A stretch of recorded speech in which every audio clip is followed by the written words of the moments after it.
नमस्कार, मैं हूं आपके साथ जयंती झा और आपका स्वागत है हमारी खास पेशकश राष्ट्र दरबार में। चलिए रुक करते हैं आज की पहली खबर की ओर।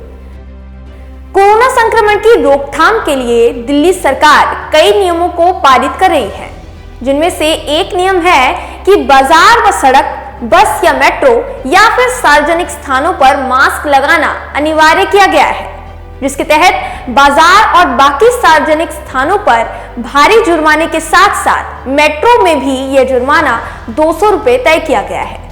पर लग रहा है कि मेट्रो में मास्क न लगाने पर 200 रुपए का जुर्माना यात्रियों के लिए आम बात है, इसलिए वो बिना मास्क के यात्रा करते नजर आ रहे हैं।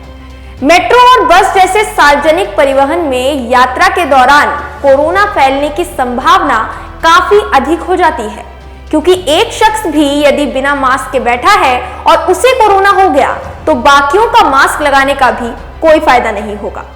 दूसरी खबर, दिल्ली विश्वविद्यालय ने स्पेशल कट ऑफ लिस्ट जारी कर दी है, जिसके बाद दाखिले होने शुरू हो गए हैं। कई महाविद्यालयों में सामान्य वर्ग और आरक्षित सीटें खाली हैं, जिनमें Hindu college, lady Shriram college, Atmaram Sanatan Dharma college, Hansraj college, Kirorimal college और मिरांडा हाउस कॉलेज शामिल हैं। इन सभी महाविद्यालयों में से लेडी श्रीराम कॉलेज में सबसे ज्यादा सामान्य वर्ग की सीटें खाली हैं, जहां समाजशास्त्र की कट ऑफ लिस्ट 97.75% है, तो वहीं मनोविज्ञान की 99% और पत्रकारिता की 98% कट ऑफ तय की गई है।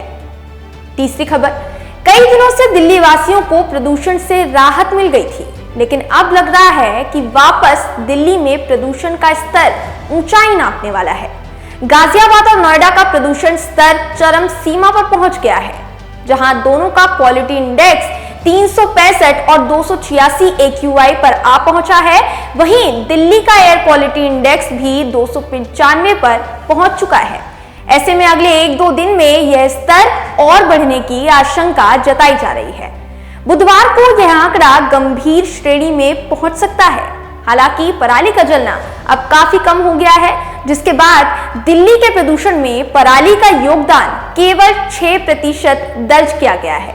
इसलिए अब विचार करने की जरूरत है कि प्रदूषण के पीछे दूसरी वजह क्या है।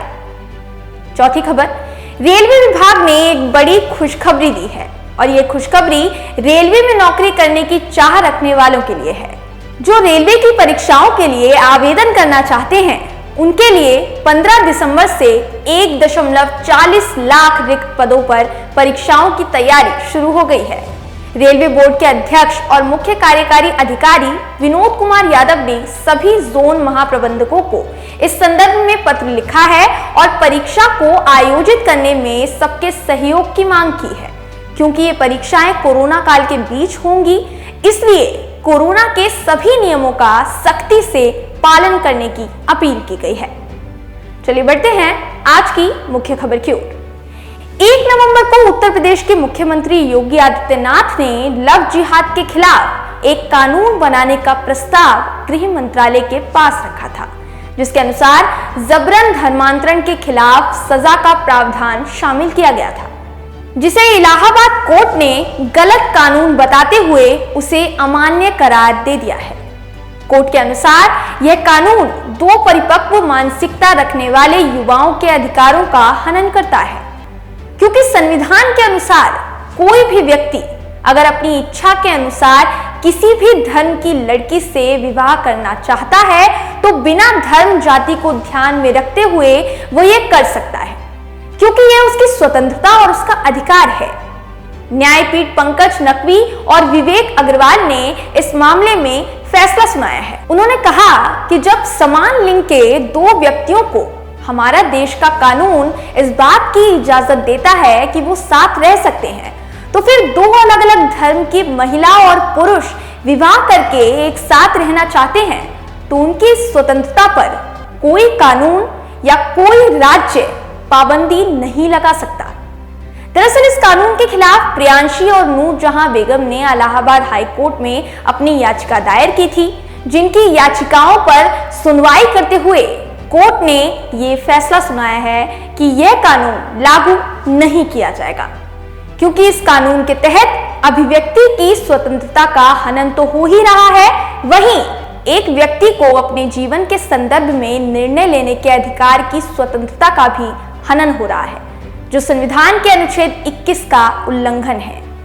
लेकिन लव जिहाद के खिलाफ गृह मंत्रालय ने भी इस कानून को लागू करने के बारे में विचार किया था।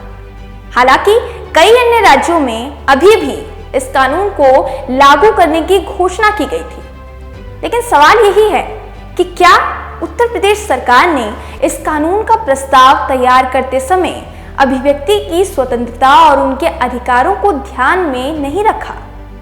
क्या राज्य सरकार इस प्रकार के कानून को पारित करने पर जो विचार कर रही है, उसे एक भविष्यात्मक पहलू के रूप में देखने पर ऐसे अधिकारों का भविष्य में हनन संभव है? क्यों ऐसे कानून को पारित करते समय संविधान को प्राथमिकता नहीं दी जा रही? लेकिन इन सबके बावजूद भी ये जानकर तसल्ली जरूर मिल जाती है कि भारत की न्याय प्रणाली अभी भी संविधान का उल्लंघन करने वाले कानूनों को हरी झंडी नहीं दिखाती। राष्ट्र दरबार में आज के लिए बस इतना ही। कल फिर मुलाकात होगी ऐसी ही दमदार खबरों के साथ। तब तक के लिए अपना ख्याल रखिए और देखते रहिए मीडिया दरबार। धन्यवाद।